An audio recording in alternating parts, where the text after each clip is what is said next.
ka sa mundong ito, laking tuwa ng magulang mo, at ang kamay nila ang iyong ilaw.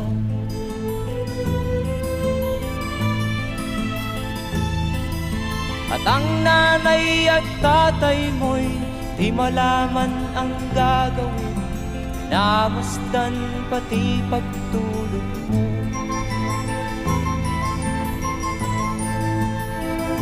At sa gabi nagpupuyat ang iyong nanay sa pagtimpla ng gatas mo.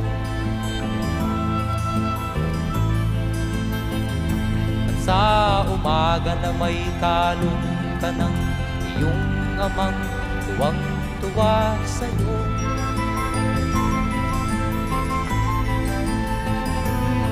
Ngayon nga ay malaki ka na, nais mo'y maging malaya, di man sila payag, walang magagawa.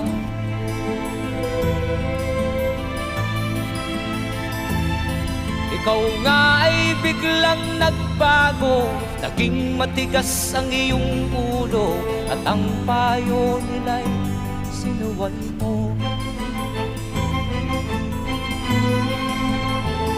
Di mo man lang inisip na ang kanilang